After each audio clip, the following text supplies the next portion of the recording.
Webster's dictionary defines mechanic as a person who repairs and maintains machinery.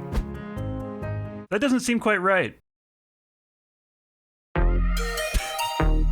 I guess Webster isn't a gamer, huh? The mechanics we're talking about today are totally different, and I've got 10 on my list, ranging from easy to impossible, or at least so difficult that I would have considered it impossible to me. Until today, that is. I'm going to show you how to quickly learn these skills along with me. I like doing these types of videos because it really challenges me to grind out a particular mechanic until I'm able to perform it. That's just the first step though. Mastering moves like these take weeks or months of repetition. So we're just taking the first step here, hitting it for the first time in training. Everything on this list I have never done before. Not in ranked, not in casual, not in free play, never. I told myself these moves were too hard for me, or not useful to learn. Maybe you're thinking the same thing. Well, I was wrong, and you are too. Oh yeah, I almost forgot. I finally got my monitor giveaway shipped to the winner, Blake from Arkansas. Congrats to Blake. And I'd like to do another giveaway, but this time I want to do something big.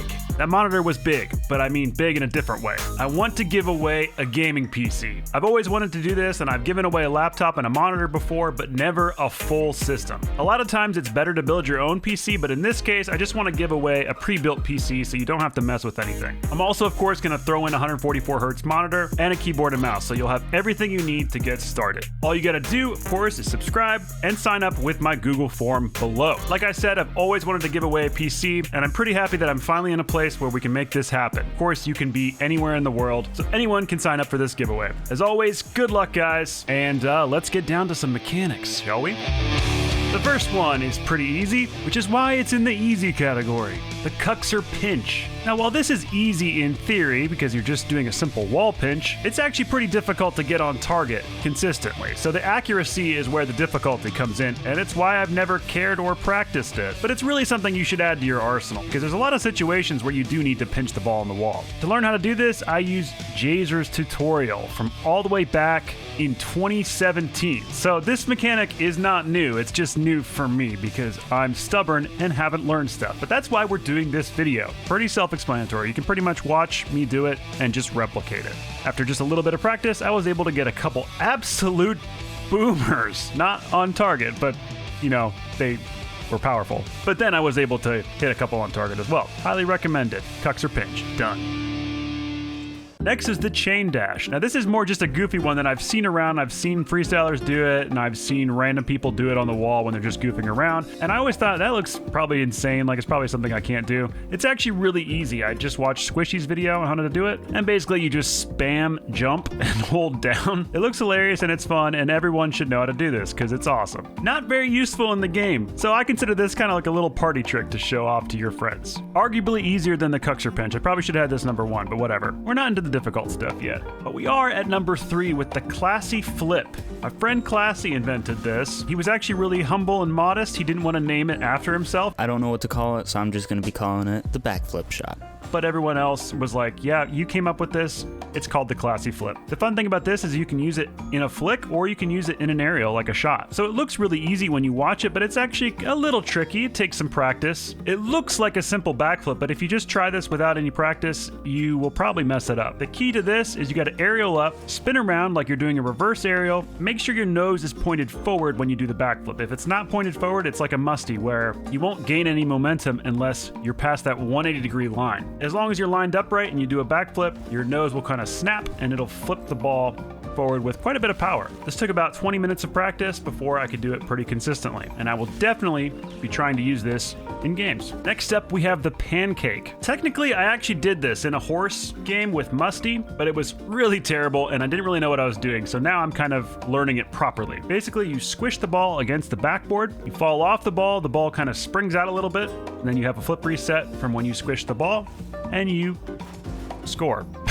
Pretty simple. You would have to be in the perfect situation to pull this off in a game. Like a lot of these, the real benefit is when you're practicing the aerial mechanics to get into the right spot. That's where you're going to be improving your overall skills, just by practicing these things. That's a big theme here. It's not always about the move you learn, it's actually about the journey. I really mean that. Anyway, I was able to do a couple of these. Pretty fun. and nifty. But now we're moving on to a proper flick, the 180-degree drift flick. I've seen a lot of players like Randy do these insane drift flicks, and I've never really put in the time pulling off a clean spinning drift flick. I do sometimes do like a 45-degree drift, but never the full spin. I was trying this for actually about 20 minutes or half an hour, and I couldn't quite spin around, and I couldn't figure out what I was doing wrong. The ball kept popping off, or I could flick it. And I realized I was making a huge rookie mistake. You cannot hold your acceleration while you're drifting. You can, you just won't spin quite as fast because your wheels are pulling your car forward. You gotta let go of the accelerator while you're in your spin. Once I did that,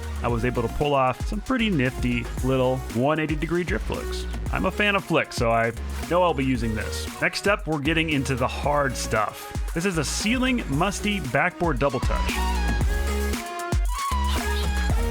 So in our last video, I was barely able to pull off just a ceiling Musty. So now we're gonna incorporate using that Musty to blast it into the back wall and get a double touch. So it's cool seeing my progression here. It did take me a lot of practice. Like most of these, it's a common theme. It's funny because I hear pros and high-level players tell other people all the time, well, it just takes practice to get to this level. But I feel like we kind of tell ourselves, well, yeah, we know it takes practice, but it's not till you've tried something for half the day before you really realize how much practice it takes. So much repetition, so much failure, but when you do hit it, it's pretty much the best feeling in the world. Unfortunately for me, it did not get any easier because now we're moving into the flip reset double tap. Now I'm pretty shaky at flip resets, not that good at them. So this requires a really good, controlled, powerful flip reset in order to get it into the backboard and read it for a double tap. But for this video, I practiced a lot of flip resets. And you know, even a blind squirrel finds a nut every once in a while because this one actually didn't take me that long. I got this flip reset. It actually was almost a double flip reset, which is actually foreshadowing. But I'm getting ahead of myself. To do this, you get a flip reset, you smack it into the back wall, you read it, and you score. Easy, right? Wrong, it's hard. But now we're moving into the really hard stuff, the speed flip. This is the one mechanic that I did not enjoy practicing. It is not fun to practice. Basically, the speed flip is something that Musty found and made a video on. Over Zero also has a tutorial on it. There's a couple tutorials actually out there. They all make it look really easy. You do a diagonal flip, you cancel it, and it makes your car spin and go really fast. Sounds easy, right?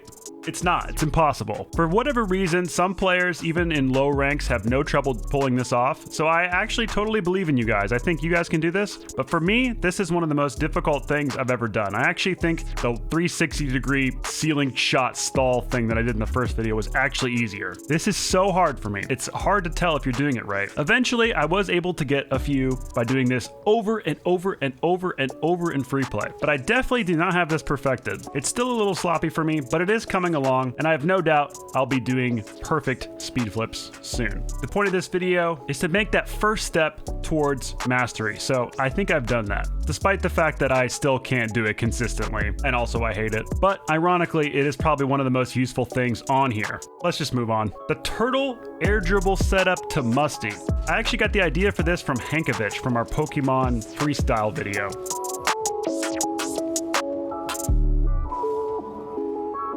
The first step is you jump on the ball and then go into a turtle. You jump on the ball like this because that gives you a flip reset that you're going to use later for the Musty. You then turtle into the ball to set up an air dribble. Then what Hankovich did is he Musties to the backboard and does a double touch. Now I know this is called easy to impossible, but this literally is impossible for me. So I did a modified version of this where I just went into the sidewall. After several hundred of these, I was finally able to get a nice air dribble into a powerful Musty. Not a backboard double touch, but it was a Musty, which is what I was trying to end with. Overall, this was fun to practice, was very difficult, and was very rewarding when I finally hit it. And last, the impossible for me, the double flip reset. I came into this video being really shaky at flip resets. Well, I have to say I've made quite a bit of progress in that department. And it all came together with practicing this shot. If you're wondering how to do a double flip reset, basically you flip reset and then you flip reset.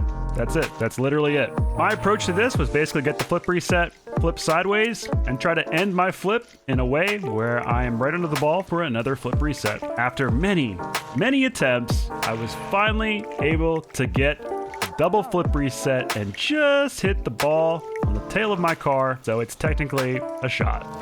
Kind of weak, but hey, it's my first double flip reset, and I'm proud of it.